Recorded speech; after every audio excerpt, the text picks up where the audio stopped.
सभी दोस्तों को नमस्कार। स्वागत करता हूं आपका अपने इस चैनल गॉड ऑनलाइन क्लासेस में। दोस्तों, जैसे कि केंद्रीय शिक्षक पात्रता परीक्षा अब बहुत ही ज़्यादा निकट है और आप लोगों की तैयारियां अच्छी चल रही होंगी। मैं काफ़ी टाइम बाद आप लोगों के सामने, लगभग 10-15 दिन के बाद आज आप लोगों के सामने आ पाया हूं दोस्तों। उसके लिए माफ़ी भी चाहूँगा क्योंकि थोड़ा स्वास्थ्य संबंधी कारण रह गए थे। थोड़ा स्वास्थ्य खराब हो गया था मेरा, अभी भी हल्का फुल्का सर्दी जुकाम चल रहा है मुझे, तो मैं आप लोगों के लिए वीडियो नहीं बना पाया था दोस्तों। लेकिन फिर आज मैं आप लोगों के सामने पुनः हाजिर हो गया हूं और मैंने सर्वप्रथम हिंदी भाषा का शिक्षण शास्त्र यानी कि पेडागोजी ऑफ हिंदी लैंग्वेज के ऊपर आपके सामने पहली वीडियो लेकर के मैं आ रहा हूं दोस्तों, जो कि आप लोगों को सीटेट के एग्जाम के लिए बहुत ज़्यादा इंपॉर्टेंट होने वाली है दोस्तों। क्योंकि एसएसटी के ऊपर ऑलरेडी मैं 20 वीडियोज़ बना चुका हूं और 3 मैराथन क्लासेस उसके ऊपर दे चुका हूं। साथ ही साथ पेडागोजी की भी मैं आप लोगों के सामने, जो चाइल्ड पेडागोजी है उसके ऊपर भी मैं लगभग आपके सामने 8-10 वीडियोस दे चुका हूं। और ये हिंदी भाषा के ऊपर भी मैं आप लोगों को अब आज से वीडियो दूंगा दोस्तों, तो आप लोग बने रहिएगा।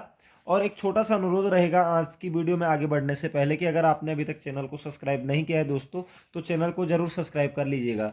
क्योंकि मैं आप लोगों के ही जब आप लोग मुझे ज़्यादा सपोर्ट करते हैं तो उसके बाद मेरे और मनोबल बढ़ जाता है और मैं आप लोगों के सामने अच्छी अच्छी वीडियो लेकर के आता रहता हूं दोस्तों। तो बढ़ते हैं आज के पहले क्वेश्चन की ओर, हिंदी भाषा के शिक्षण शास्त्र के अंतर्गत, जो कि आपको सीटेट के लिए बहुत ही ज़्यादा महत्वपूर्ण होने वाले हैं दोस्तों। तो पहला क्वेश्चन देखते हैं। वे कथन जो आपसी व्यवहार में सामान्य रूप से प्रयुक्त होते हैं उन्हें कहते हैं। ठीक है, तो वे कथन जो आपसी व्यवहार में सामान्य रूप से प्रयुक्त होते हैं उन्हें कहते हैं अनौपचारिक कथन, औपचारिक कथन, प्रासंगिक कथन या तर्क संगत कथन। तो जो सामान्य रूप से जो प्रयुक्त होने वाले जो कथन होते हैं आपसी व्यवहार में, उन्हें दोस्तों याद रखिएगा अनौपचारिक कथन कहा जाता है। और जिन्हें विशेष रूप से प्रयोग किया जाता है तो उन्हें औपचारिक कथन कहा जाता है दोस्तों। तो याद रखेंगे, सामान्य रूप से प्रयुक्त होने वाले जो कथन होते हैं वो अनौपचारिक कथन की श्रेणी में आते हैं दोस्तों। नेक्स्ट क्वेश्चन पे चलेंगे। व्याकरण शिक्षण की वह पद्धति अपेक्षाकृत अधिक उचित है जिसमें बच्चे नियमों को कंठस्थ कर लेते हैं, बच्चे उदाहरणों से नियमों की ओर जाते हैं, बच्चे नियमों से उदाहरणों की ओर आते हैं और बच्चे सूत्रों का प्रयोग करते हैं। तो दोस्तों याद रखिएगा, व्याकरण शिक्षण की वह पद्धति अपेक्षाकृत सबसे उचित होती है जिसमें बच्चे उदाहरणों से नियमों की ओर जाते हैं दोस्तों, उदाहरणों से नियमों की ओर जाते हैं दोस्तों। तो ये समझ सकते हैं कि आगमन विधि में भी ऐसा ही होता है कुछ कुछ। आगमन विधि, ठीक है, आगमन विधि में भी क्या होता है कि उदाहरण से हम कहाँ की ओर जाते हैं, नियमों की ओर जाते हैं। और व्याकरण में भी यही है कि अगर पहले उदाहरण समझ जाए तो उसके बाद नियम बनाने के लिए बच्चा तत्पर हो जाता है। तो व्याकरण शिक्षण की भी आगमन विधि भी सबसे उचित मानी जाती है, बच्चे उदाहरणों से नियमों की ओर जाते हैं दोस्तों। तो ये विधि सबसे उचित मानी जाती है व्याकरण शिक्षण की। नेक्स्ट क्वेश्चन पे चलेंगे दोस्तों। बच्चों में भाषा प्रयोग की दक्षता विकसित करने के लिए आवश्यक है। तो भाषा प्रयोग की दक्षता को विकसित करने के लिए क्या आवश्यक है? उन्हें सुनने और बोलने की पूरी आज़ादी हो, उन्हें कविताएं याद हो, उन्हें मुहावरे याद हो, वे किसी वक्ता के साथ रहते हो। तो दोस्तों जैसे कि फर्स्ट कथन से ही लग रहा है कि उन्हें सुनने और बोलने की पूरी आज़ादी हो, सुनना और अगर बोलना, अगर वो स्वतंत्रता पूर्वक रहे हैं तो भाषा प्रयोग की दक्षता विकसित करने में हमें ज़्यादा मेहनत नहीं करनी पड़ेगी। तो सुनने और बोलने की पूरी आज़ादी होनी चाहिए, तभी जा करके भाषा प्रयोग की दक्षता विकसित की जा सकती है दोस्तों, बहुत इजीली तरीके से। नेक्स्ट क्वेश्चन पे चलेंगे दोस्तों। मोना अक्सर लिखते समय शब्दों के अक्षरों को छोड़ देती है, जैसे पढ़ती को पति, यानी कि ढ अक्षर उसने क्या कर दिया, मिस कर दिया। पढ़ती को उसने पति और अभिनव को अनव लिखा। इसका सबसे उपयुक्त कारण हो सकता है, तो इसका क्या कारण हो सकता है कि अगर अक्षरों को छोड़ देती है लिखते लिखते, तो यहां पर ऑप्शन है उसे लिखना रुचिकर नहीं लगता हो, उसके विचार और लिखने की गति में सामंजस्य न हो, उसके विचारों में स्पष्टता न हो, उसे मात्राओं का ज्ञान न हो। दोस्तों ये आपको यहाँ पर लग रहा होगा कि यहाँ पर लगभग सभी ऑप्शन लगभग लगभग आंसर जैसे लग रहे हैं, लेकिन जब अगर इस तरीके का बच्चा करता है कि आधा छोड़ देता है, आधा अक्षर को छोड़ देता है, इसका सीधा इफेक्ट उसके विचारों से होता है दोस्तों। तो उसके विचार और लिखने की गति में सामंजस्य ना हो, ये एक बात ये भी है, लेकिन उसके विचारों में स्पष्टता अगर नहीं होती है दोस्तों, तो बच्चा इस तरीके का छोड़ छोड़ करके लिखता है। तो ये आपका आंसर हो जाएगा दोस्तों ऑप्शन नंबर सी, कि उसके विचारों में स्पष्टता नहीं होने के कारण वो पढ़ती को पति और अभिनव को अनव लिखती है दोस्तों। ठीक है, नेक्स्ट क्वेश्चन पे चलते हैं। अपनी कक्षा में समावेशी माहौल का निर्माण करने के लिए आप किस बात को सबसे अधिक महत्वपूर्ण मानते हैं? ठीक है, तो समावेशी माहौल बनाने के लिए आप किस बात को सबसे महत्वपूर्ण मानते हैं? विभिन्न प्रकार के दृश्य श्रव्य संसाधनों का सदैव अनिवार्य प्रयोग, स्वयं के बोलने की गति को बहुत धीमा रखना, सभी बच्चों से सभी भविष्य भाषिक प्राकार्यों को समान रूप से संपादित करवाना और विभिन्न प्रकार के दृश्य श्रव्य संसाधनों का आवश्यकता अनुसार उचित प्रयोग करना। तो दोस्तों, समावेशी माहौल को बनाने के लिए दृश्य श्रव्य संसाधनों का प्रयोग किया जाना चाहिए और वो भी आवश्यकता अनुसार। यहाँ पर पहला ऑप्शन है कि सदैव अनिवार्य रूप से कोई भी चीज गलत होती है दोस्तों, लेकिन आवश्यकता अनुसार उचित प्रयोग करना श्रव्य दृश्य संसाधनों का, ये समावेशी माहौल निर्माण करने के लिए सबसे अधिक महत्वपूर्ण होता है। तो आपका आंसर ऑप्शन नंबर डी हो जाएगा दोस्तों। जहां पर कहीं पर कोई चीज फोर्सफुल की जाती है दोस्तों, तो हमेशा वो ऑप्शन गलत होता है, याद रखिएगा। आप लोगों को अंडरस्टैंडिंग बेस पे आंसर देने होते हैं सीटेट में। और मेरी एक बात याद रखिएगा दोस्तों कि अगर आपको ऑप्शन लग रहा है कि इसमें फोर्स डाला जा रहा है ज्यादा, तो आप उस ऑप्शन को सीधा छोड़ दीजिएगा, या फिर कोई नेगेटिव पॉइंट डाला जा रहा है आप उसको भी छोड़ दीजिएगा। केवल, किंतु, अनिवार्य, ये शब्द भी आ जाते हैं तो दोस्तों ये इस टाइप के क्वेश्चनों के आंसर भी गलत हो जाते हैं दोस्तों, क्योंकि क्वेश्चन की प्रकृति को पकड़ना पड़ता है। आपको सिर्फ और सिर्फ क्या बनना है? पॉजिटिव बनना है। सकारात्मक सोच के साथ अगर आप लोग पेपर देते हैं दोस्तों, तो मैं डेफिनेटली आपको कह सकता हूं कि आपका पेपर अच्छा जाएगा, चाहे आप लोग बिना पढ़ के भी गए हैं दोस्तों। काफी कुछ निर्भर करता है आपके सोच के ऊपर, तो यही अंडरस्टैंडिंग होती है आप लोगों की। तो अगर आपको वीडियो पसंद आ रही है दोस्तों, तो लाइक जरूर कीजिएगा मेरी वीडियो को। नेक्स्ट क्वेश्चन पे चलते हैं दोस्तों। हिंदी साहित्य के इतिहास के संबंध में modern vernacular literature of Hindustan किसने लिखा? तो modern vernacular literature of Hindustan किसने लिखा है? यहाँ पे है Garcin de Tassy, George Abraham Grierson, Suniti Kumar या धीरेन्द्र वर्मा। तो याद रखेंगे दोस्तों, model vernacular literature of Hindustan, जब मैं आप लोगों को यूटेट यानी कि उत्तराखंड टीईटी की तैयारी कराता था, उस समय ये क्वेश्चन डाला था मैंने। तो जॉर्ज अब्राहम गियर्सन की पुस्तक है ये, ठीक है। Modern vernacular literature of Hindustan दोस्तों याद रखेंगे, ठीक है। जॉर्ज अब्राहम गियर्सन की पुस्तक है ये, ठीक है। नेक्स्ट क्वेश्चन पे चलेंगे। सतीश 7वीं कक्षा का विद्यार्थी है, वह निबंध लिखते समय कुंजी या गाइड से रटी हुई भाषा का प्रयोग करता है, ठीक है। इसके कारणों में सबसे कमजोर कारण हो सकता है, तो सबसे कमजोर कारण क्या हो सकता है?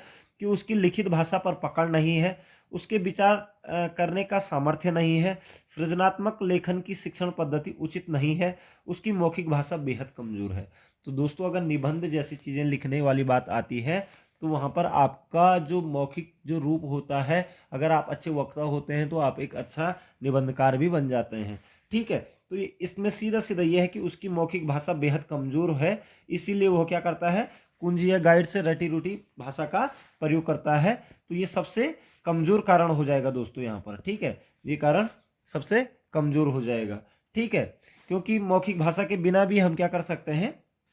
निबंध लिख सकते हैं, क्योंकि लिखित भाषा पर पकड़ होनी बहुत जरूरी है। विचार सामर्थ्य की बात भी आती है निबंधों को लिखना, और सृजनात्मक लेखन शिक्षण पद्धति भी उचित होनी चाहिए दोस्तों, ठीक है। तो सबसे कमजोर जो कारण है यहाँ पर, उसकी मौखिक भाषा बेहद कमजोर है, ये सबसे कमजोर कारण है कि वो अगर निबंध नहीं लिख पा रहा है दोस्तों। नेक्स्ट क्वेश्चन में बढ़ेंगे दोस्तों। उच्च प्राथमिक स्तर पर हिंदी भाषा शिक्षण का एक सर्वाधिक महत्वपूर्ण उद्देश्य है। तो उच्च प्राथमिक स्तर पर हिंदी भाषा शिक्षण का एक सर्वाधिक महत्वपूर्ण उद्देश्य है बच्चों में कहानियों को शब्दशः दोहराने की क्षमता का विकास करना, बच्चों को व्याकरण के नियमों को कंठस्थ करवाना, बच्चों को पाठ के अंत में दिए गए उदाहरणों का अभ्यास करवाना, बच्चों में समझ के साथ पढ़ने और लिखने की क्षमता का विकास करना। तो देखिए दोस्तों, आपको डेफिनेटली ऑप्शन नंबर डी लग गया होगा कि बच्चों में समझ के साथ, यानी कि जो पढ़ रहे हैं और जो लिख रहे हैं वो समझ के साथ कर रहे हैं, तो इसी क्षमता का अगर विकास होता है तो उच्च प्राथमिक स्तर पर हिंदी भाषा का एक सर्वाधिक महत्वपूर्ण उद्देश्य बन जाता है दोस्तों, कि बच्चों में समझ के साथ पढ़ने और लिखने की क्षमता का विकास होना चाहिए दोस्तों। नेक्स्ट क्वेश्चन में बढ़ते हैं दोस्तों। भाषा सीखने में सबसे बड़ा बाधक तत्व हो सकता है। तो भाषा सीखने में सबसे बड़ा बाधक तत्व क्या हो सकता है? भाषाई प्रयोग के अवसर, इकाई परीक्षण, भाषा में आकलन या पाठ्य पुस्तक। तो देखिए दोस्तों, भाषाई प्रयोग के अवसर कोई बाधक नहीं होता है, इकाई परीक्षण में भी कोई बाधा नहीं होती है, लेकिन भाषा में आकलन अगर आप कर रहे हैं तो यहाँ पर कहीं ना कहीं बाधा आ सकती है, ठीक है। और पाठ्य पुस्तकें भी हमेशा क्या करती हैं, कहीं बाधक नहीं बनती है। तो भाषा में आकलन ही भाषा में सबसे बड़ा बाधक तत्व बन सकता है, इसलिए हर बात पर आकलन नहीं किया जाना चाहिए दोस्तों, ठीक है। तो भाषा भाषा में आकलन बाधक तत्व हो सकता है। एक्चुअली जुकाम लगा है दोस्तों, तो थोड़ा से जो अनुस्वार वाले जो शब्द आ रहे हैं उनमें थोड़ा मेरी आवाज़ भी उसी तरीके से जा रही है, तो आप लोग समझने की कोशिश कीजिएगा कि भाषा सीखने में सबसे बड़ा बाधक तत्व क्या होता है, कि भाषा में आकलन करना दोस्तों, ठीक है। नेक्स्ट क्वेश्चन पे बढ़ेंगे। भाषा शिक्षक में होना आवश्यक नहीं है। भाषा शिक्षक में होना आवश्यक नहीं है व्याकरण का ज्ञान, सुंदर लेख, विषय और मूल्यांकन विधियों का ज्ञान और रसायनों का ज्ञान। तो व्याकरण का ज्ञान, सुंदर लेख, विषय और मूल्यांकन विधियों का ज्ञान ये होना आवश्यक है दोस्तों, लेकिन रसायनों का ज्ञान होना उतना ज़्यादा आवश्यक नहीं है। तो ये आपका आंसर बन जाएगा। तो बहुत ईजी क्वेश्चन था। नेक्स्ट क्वेश्चन पे बढ़ेंगे। गद्य शिक्षण में काठिन्य निवारण किया जा सकता है, कि गद्य शिक्षण का निवारण, जो काठिन्य निवारण है, ठीक है, वो किस तरीके से किया जा सकता है। चित्र दिखाकर, वस्तु को प्रत्यक्ष दिखाकर, मॉडल दिखाकर या उपयुक्त सभी। तो देखिए दोस्तों, चित्र दिखाना, वस्तु को प्रत्यक्ष दिखाना, मॉडल दिखाना, और तो ये सारी चीज़ें निवारण कर सकती हैं गद्य शिक्षण में। तो आंसर आपका उपयुक्त सभी हो जाएगा दोस्तों। नेक्स्ट क्वेश्चन पे बढ़ेंगे दोस्तों। प्राथमिक स्तर पर कविता शिक्षण उपयोगी नहीं होगा। कविता शिक्षण उपयोगी नहीं होगा जब जिसे छात्र सरलता से समझ सके। बिल्कुल ऐसी होनी चाहिए कविताएं। जो कविताएं छात्रों की सृजनशीलता को बढ़ाने वाली हो, ऐसी भी होनी चाहिए प्राथमिक स्तर पर। जो कविताएं अंतर्राष्ट्रीय वादों से संबंधित हो और जिसमें नीति, हास्य, वीरता, देशभक्ति जैसी भावनाएं निहित हो। तो देखिए दोस्तों, यहाँ पर एक अंतर्राष्ट्रीय वाद की बात आ रही है, और प्राथमिक स्तर पर अगर हम अंतर्राष्ट्रीय वाद से संबंधित कविताओं का उपयोग करने की बात करते हैं, तो बच्चे का शिक्षण उतना अच्छा नहीं हो पाएगा और वो उतना स्तर नहीं रहेगा उसका। तो ये आपका आंसर हो जाएगा, क्योंकि नहीं वाला आपने चूज करना है कि प्राथमिक स्तर पर कविता शिक्षण उपयोगी नहीं होगा। तो आप कहेंगे जो कविताएं अंतर्राष्ट्रीय वादों से संबंधित हो उनसे कोई भी उपयोग नहीं होगा कविता शिक्षण का प्राथमिक स्तर पर, ठीक है। नेक्स्ट क्वेश्चन पे बढ़ते हैं। भाषा सिखाने का सही क्रम है। तो भाषा सिखाने का सही क्रम मैं इससे पहले भी आपको बता चुका हूं दोस्तों, LSRW दोस्तों, ठीक है। L का मतलब होता है लिसनिंग, यानी कि सुनना। सबसे पहले सुनने की बारी आएगी, फिर S का मतलब स्पीक, यानी कि बोलना, ठीक है, बोलना। R का मतलब रीडिंग, यानी कि पढ़ना, ठीक है। और लास्ट में W का मतलब होता है लिखना, राइटिंग, लिखना, ठीक है। तो सुनना, बोलना, पढ़ना, लिखना, ये क्रम होता है दोस्तों भाषा का सिखाने का सही क्रम। तो यहाँ पर ऑप्शन बी दिख रहा है, श्रवण करना, यानी कि सुनना, फिर बोलना, फिर पढ़ना और फिर लिखना। तो LSRW आप याद रख लेंगे दोस्तों, ये कई बार पूछ लिया जाता है। LSRW की थ्योरी दी जाती है, NCERT 2005 में भी इसके बारे में विस्तृत चर्चा की गई है। एक्चुअली हम क्या करते हैं कि बच्चों को सबसे पहले लिखना सिखाने की कोशिश करते हैं, जबकि ऐसा नहीं है। उसकी सबसे पहले सुनने की क्षमता होती है, फिर उसके बोलने की क्षमता होती है उन चीज़ों को, फिर वो पढ़ना सीखता है दोस्तों। जबकि हम लोग क्या करते हैं, हम लिखाना पहले सिखाते हैं बच्चे को, जबकि पहले पढ़ना आ जाना चाहिए बच्चे को और उसके बाद लिखना आना चाहिए दोस्तों। तो याद रखेंगे LSRW को, तो ये आपका यहाँ पर आंसर बन जाएगा दोस्तों। नेक्स्ट क्वेश्चन पे चलेंगे। 8वीं कक्षा के बच्चों के भाषा आकलन के लिए आप किसे सबसे कम महत्वपूर्ण मानते हैं। तो 8वीं कक्षा के बच्चों के भाषा आकलन करना है आपको, उसके लिए सबसे कम महत्वपूर्ण क्या है। किसी कहानी को नाटक रूप में रूपांतरित करना, साहित्यिक समारोह का आयोजन करना, लिखित परीक्षाओं का आयोजन करना, या किसी विषय पर अपने विचार प्रकट करना। तो देखिए, किसी विषय पर विचार प्रकट करना या लिखित परीक्षाओं का आयोजन करना या किसी कहानी का नाटक रूप में रूपांतरित करना, ये सभी भाषा आकलन के लिए महत्वपूर्ण तो है ही, जबकि साहित्यिक समारोह का आयोजन करना भी महत्वपूर्ण है, लेकिन कक्षा 8 के लिए ये थोड़ा से खर्चीला भी हो जाएगा और थोड़ा से मतलब ज़्यादा हो जाएगा दोस्तों। तो इसलिए ये ज़्यादा महत्वपूर्ण नहीं माना जा सकता है। तो साहित्यिक समारोहों का आयोजन करना ये थोड़ा से उतना ज़्यादा महत्वपूर्ण नहीं है कक्षा 8 के परिप्रेक्ष्य में। अगर हाँ हायर क्लासेस की बात हो तो वहाँ के लिए तो बहुत ज़्यादा महत्वपूर्ण है, ठीक है। लेकिन कक्षा 8 तक के बच्चों के लिए साहित्यिक समारोह आयोजन करना ये थोड़ा आकलन में महत्वपूर्ण नहीं माना जाएगा दोस्तों। तो ये आपका आंसर बन जाएगा। नेक्स्ट क्वेश्चन पे चलेंगे। रूपा बड़े समूह के सामने अपनी बात कहते समय अटकती है। एक शिक्षक के रूप में आप उसकी सहायता कैसे करेंगे। तो रूपा बड़े समूह में अपनी बात करते समय अटक रही है, तो एक शिक्षक को होने के नाते हम क्या क्या कर सकते हैं। यहाँ पर ऑप्शन है, प्रारंभ में छोटे छोटे समूहों में बात करने के भरपूर अवसर देंगे। दोस्तों यहीं पर बात आ गई है कि उसको सबसे पहले हम क्या करेंगे, छोटे छोटे समूह में बात करने के अवसर देंगे, तभी जाकर के उसको धीरे धीरे फिर समूह की संख्या बढ़ाते बढ़ाते बड़े बनाएंगे। तो इस प्रकार से उसकी हेजिटेशन एक दिन क्या हो जाएगी, दूर हो जाएगी। तो यही इसका आंसर बन जाएगा कि प्रारंभ में छोटे छोटे समूह में बात करने के भरपूर अवसर दिए जाएंगे, ताकि वो बड़े समूह में बात करते समय अटकेगी नहीं दोस्तों। तो ये इसका एग्जैक्ट आंसर बन जाएगा। नेक्स्ट क्वेश्चन पे चलेंगे दोस्तों। भाषा शिक्षण के अंतर्गत वर्तनी संबंधित त्रुटियों का निवारण करना चाहिए। ठीक है, तो वर्तनी संबंधित त्रुटियों का निवारण करना चाहिए, यहां पर ऑप्शन है वर्तनी का शुद्ध उच्चारण एवं लेखन अभ्यास करवाकर, त्रुटियों का प्रकार गिनाकर, वर्तनी के बारे में कुछ बातें बताकर और त्रुटियों की अपेक्षा कर कर। तो याद रखिए, वर्तनी संबंधी अगर त्रुटियों का हमने निवारण करना है दोस्तों, तो वर्तनी का शुद्ध, एक तो शुद्ध उच्चारण और लेखन अभ्यास, लेखन अभ्यास और शुद्ध उच्चारण के द्वारा ही वर्तनी संबंधित त्रुटियों का निवारण होता है दोस्तों, और आप लोगों ने भी किया होगा। ठीक है, तो ये इसका क्या बन जाएगा, आंसर बन जाएगा कि अगर वर्तनी संबंधित त्रुटि का निवारण करना है तो एक तो हमारे उच्चारण सही होने चाहिए और लेखन अभ्यास हमारा अधिकतम होना चाहिए, तभी जा करके वर्तनी संबंधी त्रुटियों का निवारण होता है। नहीं तो जो अभ्यास नहीं करते हैं लेखन संबंधी अभ्यास, तो दोस्तों मेरे साथ भी दिक्कत कई बार आती है कि मतलब क्योंकि अभ्यास नहीं होता है, तो जहाँ पर कहीं पर छोटी ई की मात्रा लगानी है, बड़ी ई की मात्रा लगानी है, तो वहाँ पर कई बार दिक्कतें आ जाती हैं। तो ये मेरे साथ ही नहीं बल्कि उन लोग, सभी लोगों के साथ आती है जो लोग वर्तनी से संबंधित मतलब ये कह सकता हूँ कि जिन्होंने क्या नहीं किया, लेखन अभ्यास ज़्यादा नहीं किया है दोस्तों। ठीक है, तो लेखन अभ्यास भी है और शुद्ध उच्चारण का भी इसमें प्रयोग होता है दोस्तों। नेक्स्ट क्वेश्चन में चलेंगे। उच्च प्राथमिक स्तर पर भाषा सीखने सिखाने की प्रक्रिया में डैश की उपेक्षा बिल्कुल नहीं की जा सकती है। किसी उपेक्षा नहीं की जा सकती है। तो यहाँ पर शिक्षक के शास्त्रीय ज्ञान की, बच्चों की भाषिक पृष्ठभूमि की, बच्चों के सामाजिक श्रेणी की, बच्चों के पाठ्य पुस्तकीय ज्ञान की। तो दोस्तों प्राथमिक स्तर पर भाषा सीखने सिखाने की प्रक्रिया, प्राथमिक स्तर पर जब बच्चा उच्च प्राथमिक स्तर पर जब बच्चा सीखने सिखाने की बात आती है, तो याद रखेंगे बच्चों की जो भाषिक पृष्ठभूमि है वो किस भाषा पृष्ठभूमि से आता है, उसकी उपेक्षा बिल्कुल भी नहीं की जा सकती है दोस्तों। याद रखेंगे, उसकी पृष्ठभूमि को, उसकी भाषिक पृष्ठभूमि को जानना बहुत जरूरी है और उसे सम्मान देने की जरूरत होती है, तभी जाकर के वह अच्छे से भाषा को समझ सकता है और अधिगम कर सकता है दोस्तों। ठीक है, नेक्स्ट क्वेश्चन पे चलेंगे। वर्णों के उस समूह को जिससे कोई निश्चित अर्थ निकला हो कहा जाता है। तो वर्णों का वह समूह जिससे कोई निश्चित अर्थ निकलता है क्या कहलाता है? ऑप्शन है शब्द, वर्ण, वर्ण समूह, वक्तव्य। तो याद रखिएगा दोस्तों, वर्णों का वह समूह जिससे कोई निश्चित अर्थ निकलता है उसे शब्द कहा जाता है दोस्तों। ठीक है, वर्णों का जो समूह बनता है, हम अक्षर बनाते हैं और उसके बाद शब्द बनते हैं।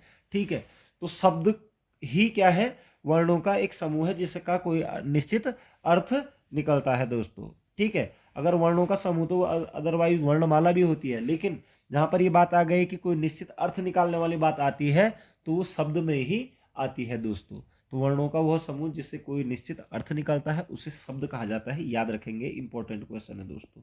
ठीक है, नेक्स्ट क्वेश्चन पे चलते हैं दोस्तों। पियाजे के अनुसार भाषा अन्य संज्ञानात्मक तंत्रों की भांति परिवेश के साथ डैश के माध्यम से ही विकसित होती है। जैसे आपने जीन पियाजे को पढ़ा है दोस्तों कि संज्ञानात्मक जो तंत्र है होते हैं मानव शरीर में, उनका जो विकास होता है वो क्या होता है, वो परिवेश के साथ अंतःक्रिया करने से ही विकसित होता है। ठीक है, परिवेश के साथ जो हमारे जो क्रियाकलाप होते हैं उनकी अंतःक्रिया जब होती है तो तभी जाकर के क्या होता है, विकास होता है। तो इसी प्रकार पियाजे के अनुसार भाषा का विकास भी कब होता है, जब हम अपने परिवेश के साथ क्या करते हैं, अंतःक्रिया करते हैं दोस्तों। तो यहाँ पर ऑप्शन है, पहला ही ऑप्शन है। तो अंतःक्रिया के माध्यम से भाषा का विकास भी होता है जब हम अंतःक्रिया करते हैं अपने परिवेश या वातावरण आ सकता है ऑप्शन में। ठीक है, तो वातावरण के साथ। ठीक है, नेक्स्ट क्वेश्चन पे चलेंगे दोस्तों। गृह कार्य छात्रों को स्वाध्याय प्रेमी तो बनाता ही है। स्वाध्याय प्रेमी यानी कि खुद करने वाला। ठीक है, तो गृह कार्य छात्रों को स्वाध्याय प्रेमी तो बनाता ही है, परंतु इसके साथ साथ छात्रों में तर्क एवं विचार शक्ति उत्पन्न करता है, घूमने की प्रवृत्ति को कम कर देता है, विषय वस्तु के ज्ञान का अभ्यास कराता है, थकान उत्पन्न करता है। तो देखिए दोस्तों, ऑप्शन तो सारे अजीबोगरीब लग रहे हैं, लेकिन विषय वस्तु के ज्ञान का अभ्यास कराता है, जो विषय वस्तु होती है उसके ज्ञान का अभ्यास हो जाता है गृह कार्य के द्वारा। ठीक है, गृह कार्य में हमेशा वही गृह कार्य दिया जाना चाहिए जो चीज़ उसको स्कूल में दी जाती है, यानी कि विषय वस्तु के ऊपर ही उसका क्या होता है, ज्ञान का अभ्यास करने के लिए ही गृह कार्य दिया जाता है दोस्तों। तो ये इसका आंसर हो जाएगा। नेक्स्ट क्वेश्चन पे चलेंगे। पढ़ने के विकास के चरणों में जब बच्चा उन तरीकों से अवगत हो जाता है जिनमें अक्षरों को जोड़कर अलग अलग ध्वनियां उत्पन्न हो जाती हैं, तो उसे क्या कहा जाता है। ठीक है, तो पढ़ने के विकास चरणों में जब बच्चा उन तरीकों से अवगत हो जाता है जिनमें अक्षरों को जोड़कर अलग अलग ध्वनियां उत्पन्न की जाती है, तो उसे क्या कहा जाता है। जैसे क मोलो कमल बोल रहा है बच्चा, या अ मोलो अमल बोल रहा है बच्चा, तो इस चीज को क्या कहा जाता है कि अलग अलग ध्वनियां उत्पन्न की जा सकती है जब बच्चे के द्वारा, तो उसे क्या कहा जाता है। तो यानी कि कहीं ना कहीं अक्षरों को जोड़ करके बच्चा क्या बना रहा है, एक शब्द बना रहा है।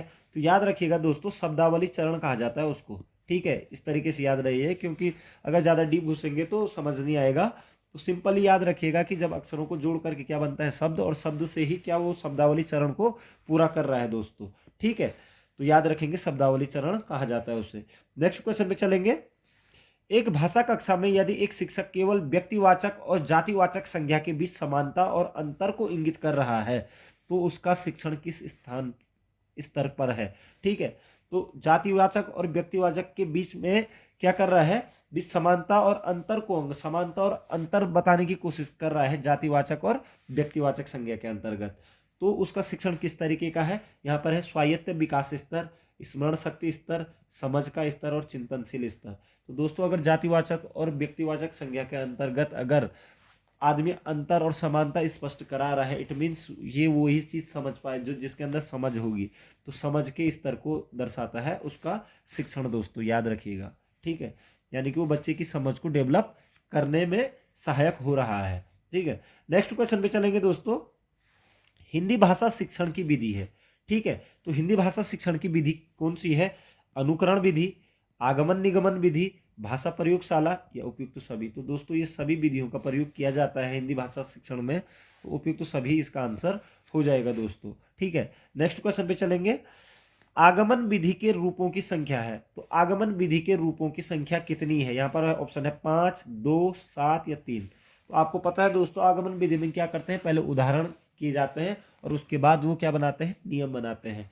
तो पहले उदाहरण और फिर उसके बाद अपने हिसाब से नियम बनते हैं। तो यानी कि 2 रूप होते हैं। कितने रूप होते हैं दोस्तों, तो 2 रूप होते हैं, याद रखेंगे। आगमन विधि के रूपों की संख्या कितनी है, 2 रूप होते हैं, याद रखेंगे। नेक्स्ट क्वेश्चन पे चलेंगे दोस्तों।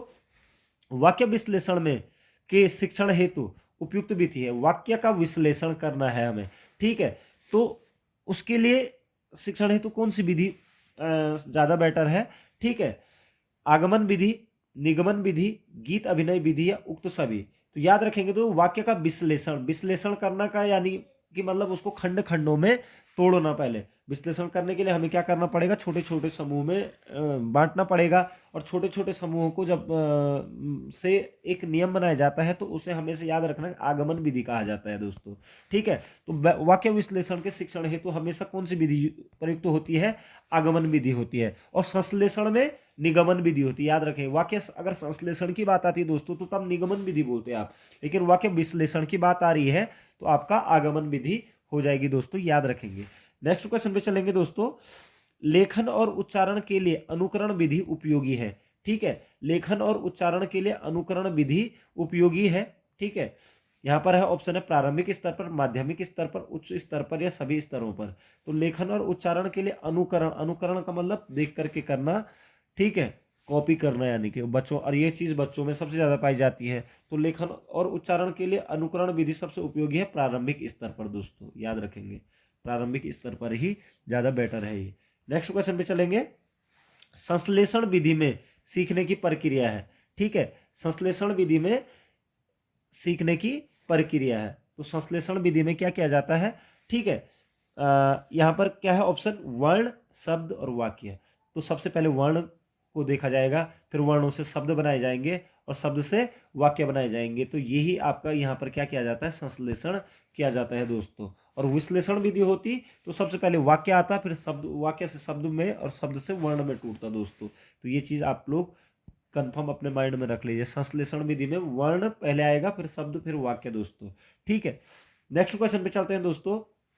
प्रस्तावना का मुख्य उद्देश्य है, कोई भी चीज में प्रस्तावना होती है तो उद्देश्य कथन करना, प्रस्तुतिकरण करना, नवीन ज्ञान ग्रहण हेतु तत्पर करना और सामान्यीकरण करना। तो जैसे ऑप्शन में दिखा है दोस्तों कि नवीन ज्ञान ग्रहण करने हेतु तत्पर करना, ठीक है ना, तैयार करना नवीन ज्ञान ग्रहण करने के लिए, तो तत्पर करना यही प्रस्तावना का मुख्य उद्देश्य होता है दोस्तों। नेक्स्ट क्वेश्चन पे चलते हैं। योजना शिक्षण विधि के प्रवर्तक हैं। तो योजना शिक्षण विधि के जो प्रवर्तक हैं वो कौन है? ऑप्शन है John Dewey, W.H. Kilpatrick, Dalton या अरस्तु। तो योजना शिक्षण विधि के जो प्रवर्तक हैं दोस्तों वो हमेशा याद रखेंगे W.H. किलपैट्रिक। किलपैट्रिक ने योजना शिक्षण विधि का प्रवर्तन किया था दोस्तों, ठीक है, जबकि विचार तो सबसे पहले जॉन डीवी ने दिया था ये, ठीक है। नेक्स्ट क्वेश्चन पे चलेंगे। प्रोजेक्ट विधि, ठीक है, प्रोजेक्ट विधि में शिक्षा प्रदान की जाती है। तो प्रोजेक्ट विधि भी योजना विधि से ही संबंधित है। तो प्रोजेक्ट विधि में शिक्षा प्रदान की जाती है। ऑप्शन है सैद्धांतिक शिक्षा, जीवन उपयोगी शिक्षा, बेसिक शिक्षा या नैतिक शिक्षा। तो याद रखेंगे दोस्तों प्रोजेक्ट विधि में हमेशा जीवन उपयोगी शिक्षा की बात की जाती है और शिक्षा प्रदान की जाती है। तो किलपैट्रिक प्रोजेक्ट विधि के क्या थे? प्रवर्तक थे। और सबसे पहले ये जो विचार दिया था वो जॉन डीवी ने ही दिया था, क्योंकि जॉन डीवी जो थे दोस्तों वो किलपैट्रिक के गुरु थे दोस्तों। तो आशा करता हूँ दोस्तों कि आपको वीडियो जरूर पसंद आया हुआ है। इतने दिनों बाद मैं आप लोगों के सामने आया हूँ और ये भी आशा रखता हूँ कि आप लोगों ने मेरा चैनल सब्सक्राइब कर दिया होगा। आपको मिलता हूँ मैं नेक्स्ट वीडियो में। आपका समय शुभ हो, आप अच्छे तरीके से तैयारी करें और इस बार अच्छे मार्क्स से सीटेट पास करें। इन्हीं शुभकामनाओं के साथ जय हिंद।